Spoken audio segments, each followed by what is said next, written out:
talking about the four market phases. And I'm gonna be honest, I'm gonna put a lot of emphasis on why you should take the time to understand this. So, just some information about myself. I've been trading for about 3 years now. Within those 3 years, I've gone through a lot of boom and bust cycles. Okay, I've I've been profitable and I've been able to get funded 100K and then blow the account. Currently, I'm working on a 5K account. I decided to take a step back. So last year, let me clarify. Last year, I got funded 100K. I got greedy. I was up 4 grand. I wanted to make 20,000 and I blew the account. That made me realize I needed to take a step back because the account got blown by two reasons: greed, but then one thing that constantly plagued me was I had a lack of confidence. I had no confidence when I was trading because it seemed like my trades sometimes they would work, sometimes they wouldn't, and it was just too random. Okay, and I understand that's kind of ironic because, as y'all know, right, wins are random. That is, the market is random. However, it just seemed like the edge for me, my fundamental understanding of it didn't work for me. And I found myself losing more than I was winning. And I was a scalper, by the way. I used to scalp 10 pip stop loss, 10 pip TPs. It was frustrating. I've gone through some a very frustrating journey to become profitable. So, as I've stated in my last couple videos, I'm a ProfitX student now. I have been in the mentorship of Abdullah Rashid, for those that may not know. And if you guys want to check out his video, I highly suggest you check out his channel, Abdullah Rashid, ProfitX. He is currently documenting how he's gotten funded 300K. I believe he is going for 1.2 million in total funding across the board. But anyways, guys, so these are the four market phases. Accumulation, which is, to simplify it, it's consolidation, right? Markup, uptrend. Distribution, again, it's consolidation after markup or uptrend, downtrend or markdown, and back to accumulation. And as you guys can see by the arrows, right, you have where it says best time for buying, best time for selling. When I'm telling you, truly, this is something you guys should be following to the letter.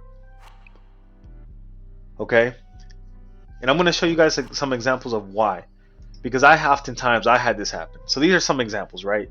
And I'm gonna just, this is no disrespect to any of the old mentors I had, because there are students that are successful with their systems. There's students that have been able to go full time with their systems. I just couldn't. I couldn't understand it, and I tried. Like, again, I'm not, look, like, I tried my best to understand it, but I just couldn't. So, as you guys know, so right, so let's say this right here, right? This is a good example, right? Let's say this is how I used to trade. Okay, I'm scalping on the 30-minute, right? If I look at, price was coming down, I'm like, oh, we're downtrending, right? All I need is about 10 pips. So this to here is 17 pips. That's perfect. All the way down here is 40 pips. I would enter, my sell, and then I'm just doing one-to-ones, right? 10 pips. That's all I need. Stopped out. Extremely frustrated, right? Because that happened. Okay. The next day, right? Cool. At this point in time, I would say, okay, we broke out of this, resistance, right? Hopefully, I guess what I would be looking at it is, we're gonna expect it to go up.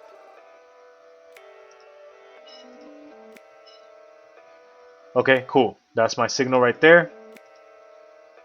Candle close or 50%. 121. Almost hit it. Okay. Now, granted, this could have been a successful trade if you it's less than 9 pips. It's about 9 pips, I would say, or closer to 8 pips. But if you took some profit, good for you. Stops at break even. Maybe you had a profitable day. I'm trying to go for the 10 pips. Stopped out. You know. Okay. Another opportunity, right? Probably another day. Okay. So this one right here would come probably after the drop, right? Where it's like, okay, perhaps that's a support. We closed bullish, right? And I'm entering it right here.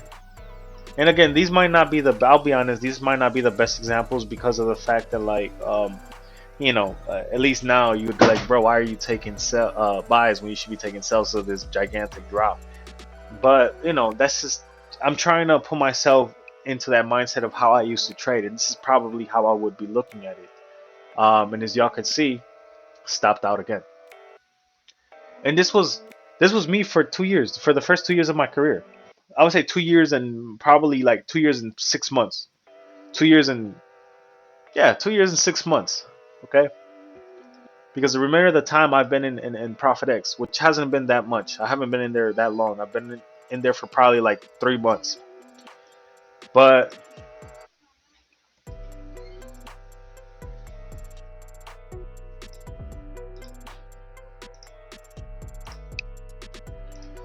all right, guys.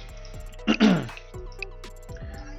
that's the thing, though. Once I really started to be a part of the mentorship and understand, and I don't trade GJ, so I'm gonna go back to Nasdaq because GJ is something that I trade here and there, but it's not likely for me to trade it.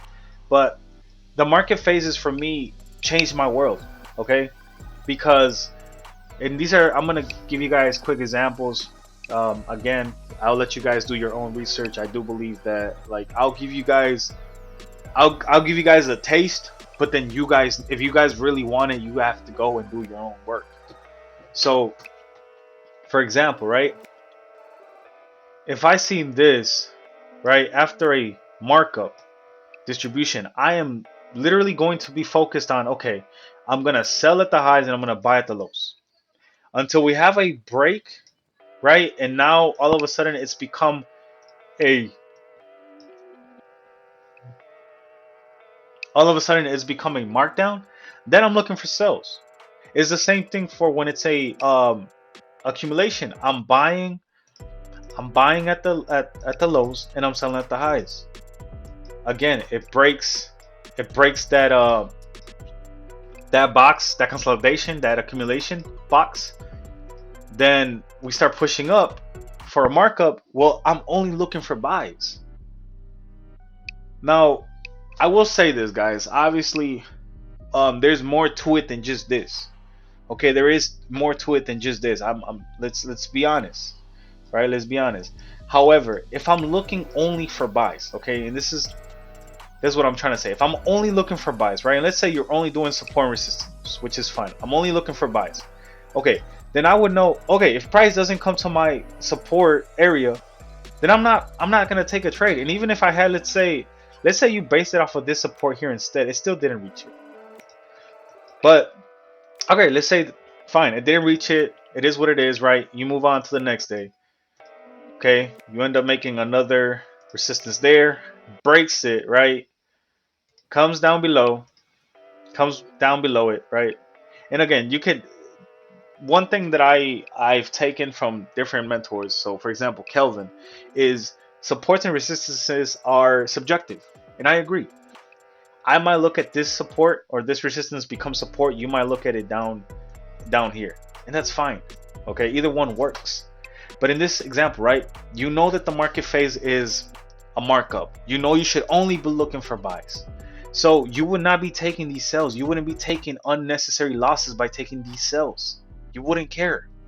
However, when you see the price it created this resistance, and then it broke it, right? Beautiful. Broke it, comes down, gives you some kind of look, that bullish. This for me is a 100% win rate so far, which is a inside bar. Then you know that, hey, I have a higher chance of winning now.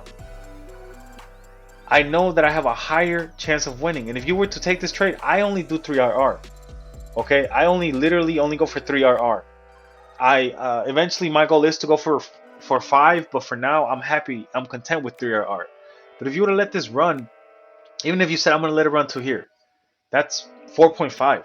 If you said, hey, I'm gonna let it fill up a little bit more of the wick. I mean, look, literally 7RR. If you're doing 1% for the challenge, you passed. And it's little things like that, guys. It's little things like that that I want you to understand, that this is why I think the understanding the market phase is so important. Because again, look, I'm only looking for buys. I'm not looking for sells. I don't care about this. I don't care about these sells. I don't care. But this buy, I'm taking it. When it breaks here, right? When it breaks there, I would say this one is a little bit more difficult, right? Because it broke through it, right? It broke through it. But when it came down here, if you and this is off of the 4-hour, when it came down here, if you can catch something, take it. You can catch it there, take it. Catch it there, take it. Why wouldn't you? And if y'all notice, right? Again, we're only looking for buys, right? We have another resistance there, right? If y'all notice, y'all take the time to really understand this, right? This never came down here, but it broke back up and then came to what? To this support right here. And then what? If you take it, TP smashed. Perhaps the only one that wasn't a TP smash was this guy right here. That didn't work. This one never came to the support, either or, but this one did. This one broke below the support, this pin bar right here, then Clay was bullish. You enter, stop loss somewhere around this area. Look, I mean, I'm just saying, guys, for me, ever since I've learned the concept of market phases, I'm no longer confused. I'm not taking sells when I should be taking buys. I'm not taking buys when I should be taking sells. I have a cleaner understanding of the market, of when I should enter, when I should avoid it. And this has just been a game changer for me. So without further ado, God bless. And yeah, if you guys like the video, please like, share, and subscribe. If you guys would like me to go further on this concept, I can. But in other words, I would recommend you guys go to Investopedia or even the Tokenist and study the market phases. I promise you that if you're struggling with trading, you keep getting stopped out too many times, more than likely is because you're taking the wrong setups in the wrong kind of market condition.